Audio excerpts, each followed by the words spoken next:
Hey gang, glad you could join me here on the interwebs. I hope that you guys are doing well in light of all the craziness that is happening. We certainly miss you here, and we look forward to the chance to get to see you all back downstairs for some crazy, awesome, fun events that we have scheduled when this whole coronavirus rolls on through. But in the meantime, I am so excited to give you guys this lesson. It has been one that has been on my heart for a long time. But as a result of God putting other things on our mind and having this conversation about anxiety and hearing Tiffany, Alexis, and Ian's stories, it has been something that's been pushed off until now. If I'm real with you guys, there was a period where I was really beginning to question if this was a sermon series that he even wanted me to dialogue, if he even had ready for you guys to hear. And it became a little bit disheartening. I was worried that I wouldn't get the chance to share it with you guys. But then, this Sunday, after watching George live stream to a completely empty room, it hit me. What even is church, right? You look around and all these churches are scrambling to find ways to continue to love on you guys and let you know that you are wanted and accepted and loved. And it began to look so drastically different from what I was raised with that it made me question, like, what is church? And if you're like me, church to you guys has often been associated with Sunday morning gatherings and Wednesday night youth groups. I remember growing up, and my parents were always the ones that took me to church. And I was young, so if they said, go here or do that, you just did it. It wasn't like you could get up in your car, just drive off and do something else. And so early on, it became a pattern of life for me. It became like a habit that I just did almost as though it was a reflex. And that even continued into my adult life when I got the chance to not go to church if I wanted to, but I still did it because not going to church just felt wrong. It was like ingrained into who I was to go to church. But it wasn't just this behavior that kept me going to church. It wasn't just this innate sense that I had to go, but it was also this desire to belong that kept me going throughout my middle school years. I think back to that time and I remember how lonely I was. You know, I had a pretty big group of friends, all in all speaking, but I never felt like I had that true friend, you know, BFF or whatever, that you could come to for any and everything. Because I was weird, socially awkward, super nerdy, didn't like sports, and wasn't very outdoorsy at all. And so immediately I just assumed in my mind that people would write me off, and I never got super close to anybody as a result of that. But it was my hope that in joining youth group, that I would at least have one thing in common, and that'd be Jesus, and that would be good enough. So I dove headfirst into youth group. I became part of the band. I led a small group. I even gave lesson materials to the youth minister, trying to say, hey, I think this would be a good idea. We should try and study this. All the while being surrounded by church and not even knowing what it was that I was so adamant to participate in and to advocate for.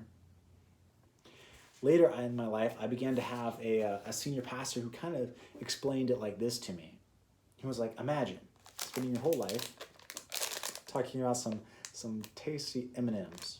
You spend your whole life consumed about the idea of eating M&Ms, and you go around and you tell everybody how tasty these things are and how, the red ones are your absolute favorite and they have to try M&Ms. You even have a shirt that says, I heart M&Ms, with little M&M characters just floating around or whatever. You write letters to people saying, hey, you should try these. They're pretty great. All the while having never actually tasted an M&M yourself. Be kind of ridiculous, right? Like, how can you advocate for something that you yourself have never, ever experienced? You can't. It's just ridiculous. And yet my whole time in youth group, I spent in the midst of my M&Ms, learning about them, sharing about it, telling others that they should be a part of it, all the while never being able to truly enjoy it myself because I wasn't sure what this whole church thing was even about. I didn't understand that church was something more than just a place to go and make friends. And when I treated it that way, I found myself leaving there empty and alone. Because at the end of the day, when church ends, like when service ends, people go on their own ways to their own homes. And when that happened to me, I just felt like I was back to being alone again. It wasn't my friends' fault. They were great. But it was that I put all my value in the friendships instead of the community and the relationships that were happening there in the church. It wouldn't be until I finally took a step back out of the chaos and observed everything that was going on that clarity as to what this church thing really is would ever sit in. And I think that there isn't a better lesson or a better time for this lesson than right now. You see, with all the changes, we see these churches scramble for ways they can combat the virus. And it forces us to come to terms with the fact that we might be wrong with our idea of what church is if we think that it's limited to just a physical Wednesday and Sunday gathering. Rather, instead of looking at our traditions and the way that we were raised, when we turn our focus back towards Scripture, we find ourselves having a better idea of what it was that Jesus intended when he told us to be part of the church and that we were part of this giant body that was the church. I look specifically to Acts chapter 2, where Luke begins to show us the differences between the church before Jesus ascended and came back and the church after. You see, early on, the church after Jesus was crucified became this very small, secret gathering that took place in one person's house as they waited for God to move in fear that if they went back out, they'd be persecuted for their faith. Because at the time, they were still hunting Christians.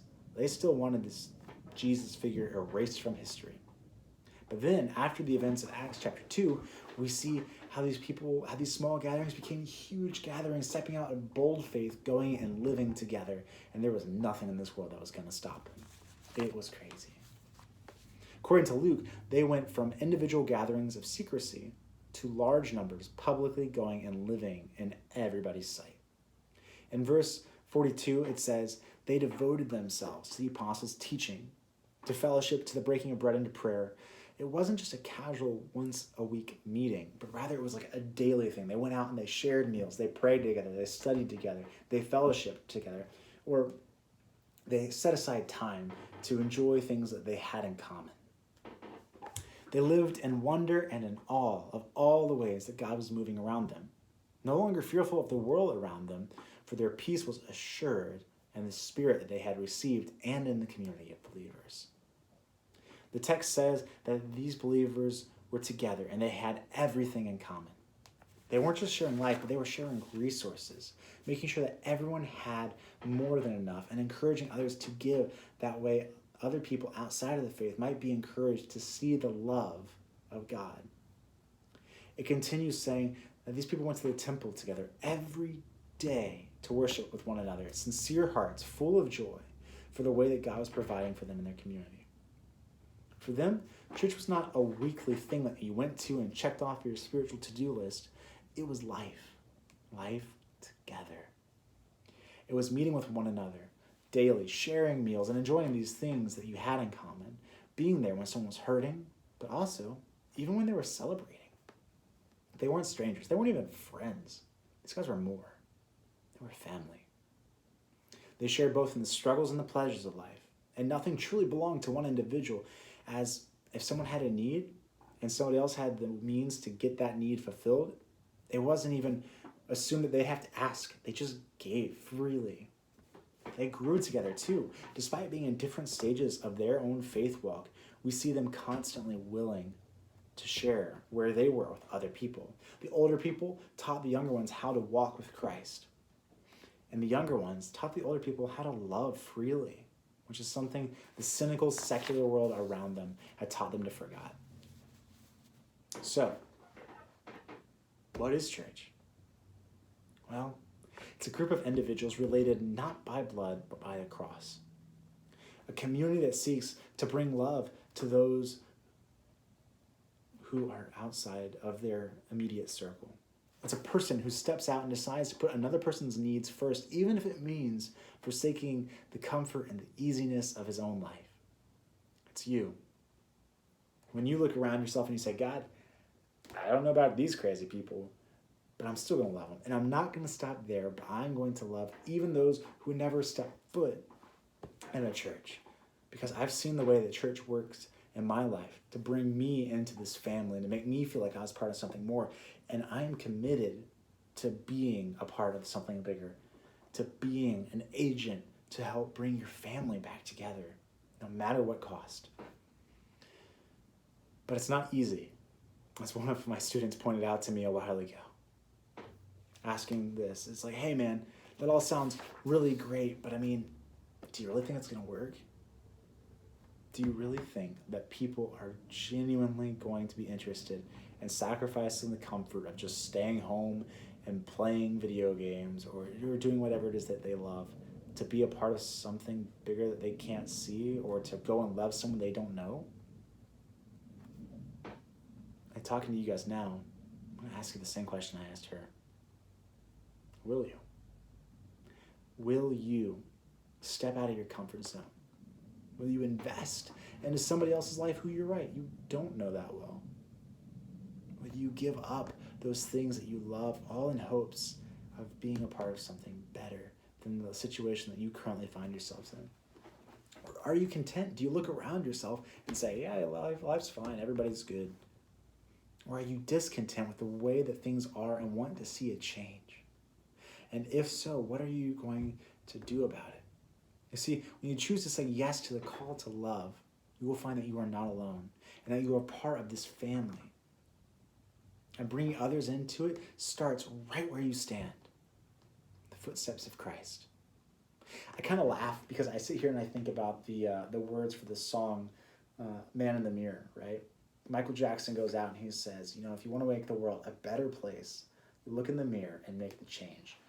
Change doesn't happen just by waiting for other people to do stuff.